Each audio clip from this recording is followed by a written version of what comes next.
राष्ट्र में नरेंद्र जी तो महाराष्ट्र में देवेंद्र जी, कि यादव समाज इतना हो गया, कुर्मी समाज इतना हो गया, ब्राह्मण क्या क्या चाहते थे, क्या करना चाहते। जाति जनगणना इसलिए होता है उसी रेशियो में उस क्षेत्र का विकास होना है। अनुमान गलत हो सकता है, अनुभव गलत नहीं होता। और मेरे लिए भारतीय जनता पार्टी का आदेश मेरे लिए अध्यादेश है। भारतीय जनता पार्टी के वरिष्ठ नेता, उत्तर भारतीयों के सबसे बड़े नेता और जौनपुर से लोकसभा के भारतीय जनता पार्टी के प्रत्याशी कृपाशंकर सिंह जी हमारे साथ हैं। कृपाशंकर जी, नवभारत नवराष्ट्र संवाद जो मेरा कार्यक्रम है उसमें आपका स्वागत करते हैं। नमस्कार। और छोटे प्रश्नों के छोटे उत्तर के साथ हम आपसे बातचीत शुरू करते हैं। चुनाव प्रचार खत्म होने में और मतदान करने में बस कुछ ही दिनों का समय बचा है, कैसा लगता है? नहीं, चुनाव प्रचार की जो समय सीमा है उससे नॉमिनेशन हुए, विड्रावल हुए।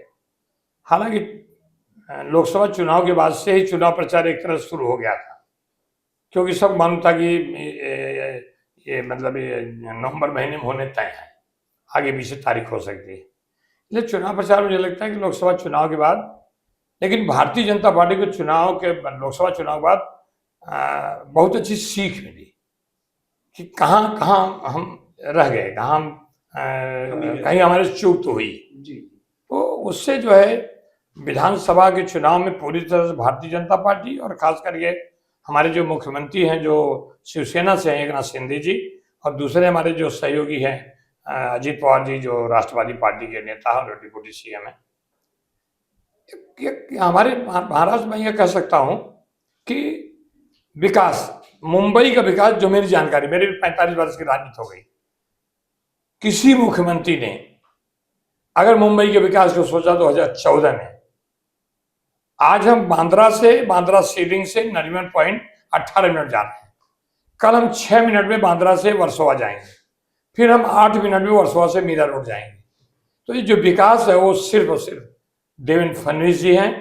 एक नाम है जो यहाँ तो लोग यहाँ तक कहते हैं कि राष्ट्र में नरेंद्र जी तो महाराष्ट्र में देवेंद्र जी।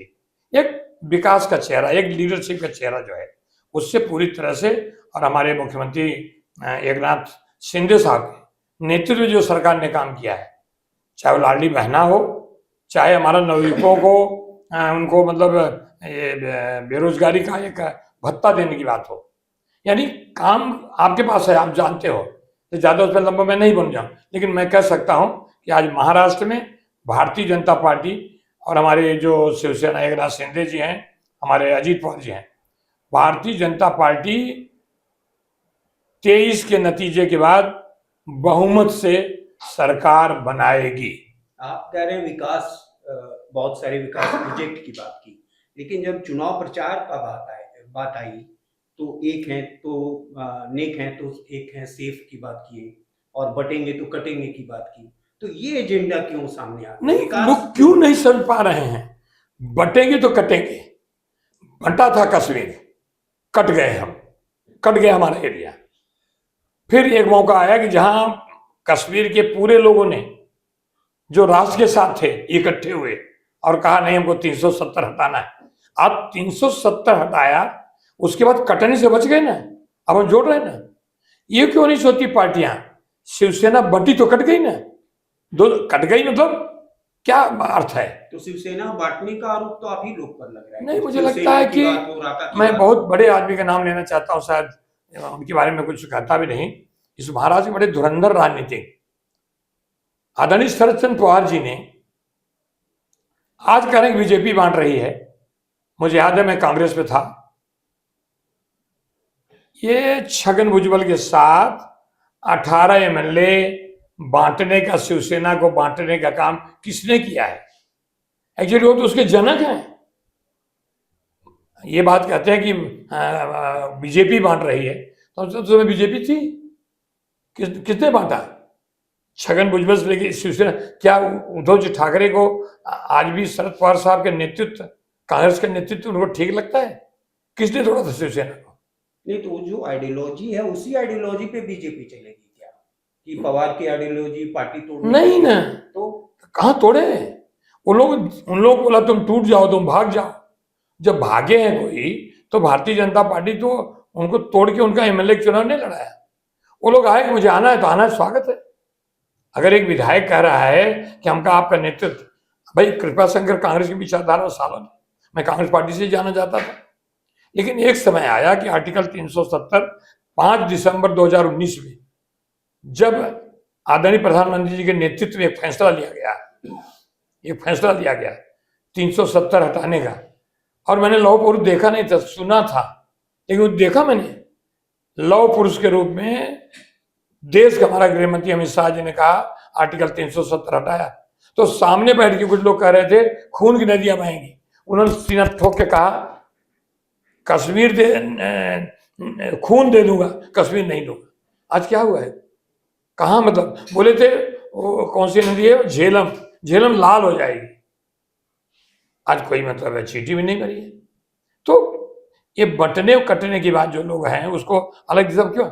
आज बता दूं मैं, आर्टिकल 370 जब हटाया गया, जिन लोगों ने कहा जम्मू कश्मीर में उसके बीच में छुटपुट घटनाएं जो आतंकवादियों द्वारा हो रही हैं, आज वहां चुनाव हुआ ना, हो सकता भारतीय जनता पार्टी की सरकार नहीं बनी, लेकिन 370 हटने वाला लोकतंत्र तो आया ना। इसलिए मैं फिर कह रहा हूं आपसे, और मैं उन लोगों को कहना चाहता हूं कि ये कितनी भी ताकत लगा लें, जब तक इसमें भारतीय जनता पार्टी नरेंद्र मोदी का नेतृत्व है 370 हटाने के लिए कोई भाई गलाल पैदा नहीं होगा। संक्षिप्त में बताएं कि इससे अजीत पवार क्यों सहमत नहीं है, वो बटेंगे कटेंगे सिर्फ क्यों अलग चल, उनकी समझे मैं तो कह रहा हूं ना भाई, आज अजीत पवार जी बट गए तो उनसे थोड़े कट गए, लेकिन वो आपके महायुति में शामिल हैं। और नहीं, मैं क्या कह रहा हूं, बट गए तो कट गए ना। अभी मैं वापस आपको महाराष्ट्र में आता हूं। भारतीय जनता पार्टी एक बहुत बड़ी पार्टी है, और जब आप लोगों ने जोड़ तोड़ करके राजनीति किया, आपने सिंधे में टूट हुई, भले आपका ऐसा कहना है कि हमने तोड़ा नहीं, लोग खुद आ गए, अजीत पवार की टूटी पार्टी फिर आपके साथ आए, तो इस समझौते में कहीं ना कहीं आपकी विचारधारा से और कहीं ना कहीं आपके कार्यकर्ताओं के भी कंप्रोमाइज करना पड़ रहा है, क्योंकि बहुत सारे आपके कार्यकर्ता जो चुनाव लड़ना चाहते थे उनका हक बनता था कि चुनाव लड़े, लेकिन बाहरी से लोगों को लेकर के, और जब आपने पार्टी में शामिल किया तो सीटें नहीं दे पाए। ये आप लोगों को लगता है कि कहीं ना कहीं पार्टी इस लेवल पर समझौते कर ले कि आप लोगों को कार्यकर्ताओं का हक मारा जा रहा है? नहीं, 2019 में जब भारतीय जनता पार्टी और शिवसेना एक साथ लड़ी, एक साथ लड़ने के बाद हमारा प्री पोल अलायंस था, पोस्ट पोल अलायंस नहीं था। तो सबसे पहले जो आज लोग गद्दार एक दूसरे को कहते हैं, गद्दारी किसने की? भारतीय जनता पार्टी के पीठ पे छुरा भोगने का काम किसने किया? साथ में लड़े और बाद में कि नहीं ये नहीं करके तुम निकल गए। तुमने गद्दारी किसने की? मतलब भारतीय जनता पार्टी से गद्दारी किसने की? भारतीय जनता पार्टी छोड़ दीजिए, इस देश के महाराष्ट्र के जनता के साथ धोखा हुआ है, मतदाताओं के साथ गद्दारी किसने की? फैसला तो भारतीय जनता पार्टी शिवसेना को मिलकर दिया था ना। और मैं फिर कह रहा हूं आपको कि ये जनता इन लोगों को सिखाएगी, बताए। अरे आप मुख्यमंत्री बनते हो 2.5 साल में 2.5 दिन और 2 दिन या 3 दिन विधानसभा, 2.5 साल में एक मुख्यमंत्री, ये मुख्यमंत्री हैं, मुंबई शहर रहते हैं, क्या तकलीफ है भाई? कृपा जी, आप कांग्रेसी बैकग्राउंड के रहे हैं, मेरे को लगता है कि आपने राजनीतिक जीवन में जो कुछ मिला है उसका 90% हिस्सा कांग्रेस ने है। अचानक आप कांग्रेस के प्रति इतना मुखर सिर्फ आर्टिकल 370 5 अगस्त 2019 को बहुत सारे लोग टेलीविजन हम भी देख रहे थे, और मैंने जो रिजिग्नेशन दिया था, प्रोटेस्ट रिजिग्नेशन दिया था, आदरणीय श्रीमती सोनिया गांधी जी प्रणाम किया, उसमें लिखा, और मैंने लिखा कि आर्टिकल 370 हटाए जाने का जो लोग विरोध करते हैं हिंदुस्तानी नहीं हो सकता। और आज भी मैं कह रहा हूँ, आर्टिकल 370 हटाए जाने का विरोध करने वाले हिंदुस्तानी तो नहीं हो सकते। तो मुंबई की जो 36 विधानसभा सीटें हैं, एक सेकंड जोड़ दो, मैंने 20 महीना ब्रिजमोहन जी, मैंने पार्टी नहीं ज्वाइन की, मैंने कोई चुनाव नहीं लड़ा। अगर हम चाहते तो 10 सितंबर 2019 को मैंने चिट्ठी लिखी थी, मुझे भारतीय जनता पार्टी की तरफ से कहा भी कि आप चुनाव लड़ लो। हमने कहा मैं चुनाव लड़ लूंगा तो मुझे अवसरवादी लोग करेंगे, अपॉर्चुनिस्ट कहेंगे, अपॉर्चुनिस्ट। मैं अवसरवादी नहीं था, मैंने बगावत की है, बेईमानी नहीं की है। आर्टिकल 370 हटा दें, मेरे राष्ट्र प्रथम था। आज भी मैं कह रहा हूं कि कांग्रेस लोग कहते कि आर्टिकल 370 हटा जाना मेरी भूल थी, फिर कृपा शंकर से सवाल करें कि अब तो उन्होंने समर्थन कर दिया। कांग्रेस जातिगत जनगणना की बात कर रही है और बीजेपी उनकी आलोचना कर रही है। कांग्रेस कह रहा है कि जिसकी जितनी आबादी उसकी उतनी भागीदारी, तो बीजेपी को उस पर ऐतराज क्यों? अब नारों से देश नहीं चलेगा, खत्म हो गया। हम उसी कांग्रेस थे, हम बुराई नहीं कर रहे हैं, लेकिन अब मैं बुराई करता भी नहीं, मेरी आदत नहीं है। लेकिन आज हमको जरूरत है कि जहां समझो भूकंप आ गया तो हमको भूकंप के हिसाब से अपना गांव बनाना पड़ेगा, घर बनाना पड़ेगा। आज 21वीं सदी में जाने की बात करते हैं, और मैं सीना हिंदुस्तानी को तब चौड़ा हो जाता है जब हमारे देश के प्रधानमंत्री नरेंद्र मोदी जी को पूरा देश देख रहा था कि यूक्रेन और रशिया की लड़ाई अगर कोई बंद करा सकता है तो भारत करा सकता है, भारत के प्रधानमंत्री करा सकते हैं। हमारे जातिगत जनगणना पे आइए कि यूक्रेन का मसला अलग है, जातिगत जनगणना से बीजेपी क्यों भाग रही है? क्योंकि पता तो चले कि कितने दलित हैं, कितने ओबीसी हैं, कितने। फिर वही बात है, क्यों बांट रहे हो भाई? हिंदुस्तानी नहीं हम तो जनगणना तो पहले भी हुई है। जनगणना हुई, जनगणना समय समय होगी, लेकिन जाति जनगणना के पीछे क्यों पड़े, क्यों बांट रहे हो? हम इसलिए मतलब बंट गया, पाकिस्तान हुआ, बांग्लादेश हुआ, जो भी हुआ, आज यहाँ हिंदुस्तान में बांटने की बात कर रहे हैं। कहाँ गया विकास? 2014 से लेकर 2019 तक उत्तर प्रदेश में विकास चला है। आज वहां पे उत्तर प्रदेश जिस ढंग का विकास हुआ है, आदरणीय योगी आदित्यनाथ जी मुख्यमंत्री बने हैं, उत्तर प्रदेश के हम लोग आते हैं, हम लोग इस सड़क नहीं, हम विकास क्यों नहीं बात करते? वर्गों की जो नुमाइंदगी है कि ओबीसी कितना है पता चले, तो उनका कितना अधिकारी है, कितना वो प्रतिनिधित्व में है, उससे पता चले। अरे कल तो ये लोग ये भी करेंगे कि छोटे लड़के को कितना, बड़े लड़के को कितना, तीसरे लड़के को कितना, भाई को कितना। क्यों ये सब करने लगे भाई? जाति जनगणना जो करना है वो करेंगे, लेकिन इसके सारे क्या चाहते हो भाई? क्या चाहते हो आप? मनसा क्या है आपको? कि यादव समाज इतना हो गया, कुर्मी समाज इतना हो गया, ब्राह्मण, क्या चाहते हैं? क्या करना चाहते हैं? तो उस हिसाब से प्रतिनिधित्व मिले। यदि ओबीसी 30% है तो उस हिसाब से अरे भाई, राजनीतिक पार्टियां हैं, चुनाव लड़ने जाती हैं, जो उनको पसंद आता है कि इसको चुनाव में इसको जिताना, इसको नहीं जिताना है। परसेंटेज में क्यों बांट रहे हैं हमारे देश को भाई? कि कल एक मतलब हो जाएगा यादव संघ का देश हो जाएगा, जैसे बांग्लादेश हो गया, कल हो जाएगा ब्राह्मण संघ का एक देश है, ये राजपूत संघ का देश है, ये कुर्मी समाज का देश है। इस देश को बांटना क्यों चाहते? क्यों जनगणना के पीछे पड़े? जाति जनगणना इसलिए होता है, उसी रेशियो में उस क्षेत्र का विकास होना चाहिए। ये जाति जनगणना के हिसाब से, ये पिछड़ा वर्ग है, यहाँ काम नहीं हुआ, यहाँ काम होना चाहिए। लेकिन लोगों को कुछ नहीं है, सिर्फ डाइवर्सन है। आदरणीय, मैं समाज पर आता हूँ, हाँ, क्योंकि आप उत्तर भारतीय समाज के सबसे। दो प्रश्न है मेरे को लेकर के। एक, माना जाता था कि शहर के उत्तर भारत में पेरेंट्स पार्टी कांग्रेस हुआ करती थी, लेकिन 2000 के बाद परिस्थितियां बदली।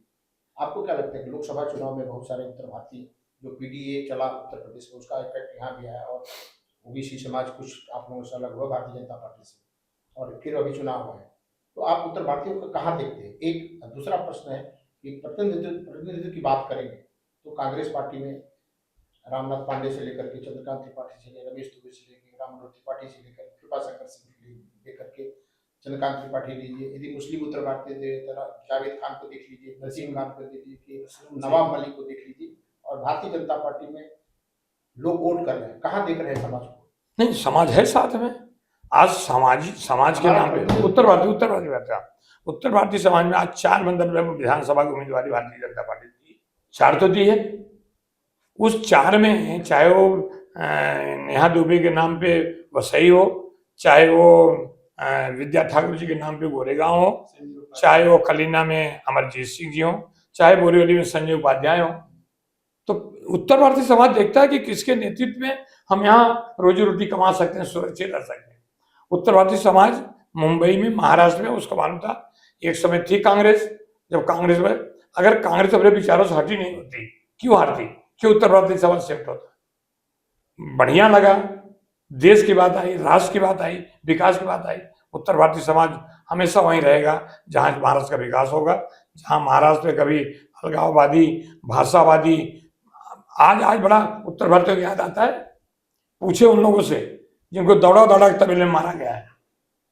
अगर कोई शिवसेना की बात करती तो हमको भी गुस्सा आता है, हमको भी नाराज, लेकिन हम लोग परिश्रमी हैं, हम मजदूर लोग हैं, हम रोजी रोटी कमाते हैं, हम अपने मेहनत से, ये हमारा कितना भी ये करें, हमारा परिश्रम हमारे साथ में है। एक समय था कि राजा यादवेंद्र दुबे जौनपुर के थे, आए थे तो कोई 2 पहिया भी गाड़ी नहीं थी, 4 पहिया नहीं थी। आज भगवान दया से परिश्रम से हमारे उत्तर भारतीय समाज में, हमारे हिंदी भाषी समाज में कम से कम कोई वर्ल्ड की गाड़ी नहीं होगी किसी न किसी के पास में। ये परिस्थिति, हम परिश्रमी लोग हैं। मुंबई महाराष्ट्र में विकास हुआ है, ढांचागत विकास हुआ है, पुल दिख रहे हैं, समृद्धि महामार्ग दिख रहा है, लेकिन स्कूल की जो शिक्षा वो महंगी हो गई है, आम लोगों की पहुंच से दूर होती जा रही शिक्षा। जो अस्पताल है वो लोगों के लिए मुश्किल होती है, लोगों को इलाज नहीं मिलता, अस्पताल में बेड नहीं मिलता, दवाइयाँ नहीं मिलती है। वो विकास किस तरह से विकास हुआ? नहीं, ये बात सही है कि हमारे मुंबई शहर में हमारी आबादी के हिसाब से हमको स्कूलिंग यानी प्राथमिक शिक्षा, हमको हमारा जो मतलब ये बीमारी है, दवा के लिए स्वास्थ्य है, ये प्रायोरिटी होना चाहिए। दुर्भाग्यवश इस मुंबई महापालिका में ये जो ऑटोनॉमस बॉडी है, ये सरकार को काम करने नहीं दिया और अब तक नहीं हुआ। इसका मतलब नहीं ऐसा है, ये काम तो अगर ये सब काम हुआ होता तो भारतीय जनता पार्टी क्यों लोग साथ जाते। और आज बताना चाहता हूँ कि कई मिनिस्टर स्केल को वहाँ पे बीओटी बेसिस पे आज उनके साथ स्कूल का बच्चा अच्छे मतलब कपड़े पहन रहा है, अच्छे टेबल कुर्सी बैठ रहा है, अच्छी इमारत बैठ रहा है। शुरुआत उसकी हो गई है और ये हमारे संकल्प पत्र में है कि हमारी प्रायोरिटी है कि मुंबई में स्वास्थ्य, प्राइमरी शिक्षा और खेलकूद, ये हमारी प्राथमिकता होगी। आप उत्तर प्रदेश के जौनपुर से भी लोकसभा का चुनाव है, यहाँ के मंत्री रहे, विधायक रहे, व्यक्ति रहे, वहाँ जाकर वापस आप मुंबई में सर क्या फर्क लगा है? आप वहाँ हैं कि यहाँ? मैं जब तक उत्तर प्रदेश में जौनपुर लोकसभा सीट में भारतीय जनता पार्टी का सांसद नहीं बनता है तब तक मैं वहाँ काम करते रहूँगा, जाता रहूँगा। लेकिन जो हमको यहाँ लोगों ने प्यार दिया है, जिन लोगों ने मुझे ये किया है, इस मुंबई में रह करके हमारी सेवा जारी रहेगी। और मेरे लिए भारतीय जनता पार्टी का आदेश मेरे लिए अध्यादेश है। क्या लगता है कि अब चुनाव मतदान में कुछ इसमें क्या लगता है महाराष्ट्र में क्या किसकी सरकार बनने वाली है? और उससे जुड़ा हुआ प्रश्न मुख्यमंत्री को। अनुमान गलत हो सकता है, अनुभव गलत नहीं होता। मैं ज्योतिषी भी नहीं हूँ, मैं आंकड़ा भी नहीं खेलता हूँ, लेकिन मैं कहता हूँ बड़ी सरलता सहजता से एक कंफर्ट मेजॉरिटी में भारतीय जनता पार्टी सरकार बनाएगी। भारतीय जनता पार्टी यानी महायुति की सरकार बनेगी। चूंकि ये निर्णय जो है शीर्ष नेतृत्व और चुने हुए विधायक लेते हैं, लेकिन हम भारतीय जनता पार्टी को लगता है कि हमारी पार्टी के आदमी मुख्यमंत्री बने। लेकिन कभी कभी महायुति में, अपने अलायंस में ये निर्णय जो है चुना हुआ मतलब विधायक करेगा और हमारा शीर्ष नेतृत्व।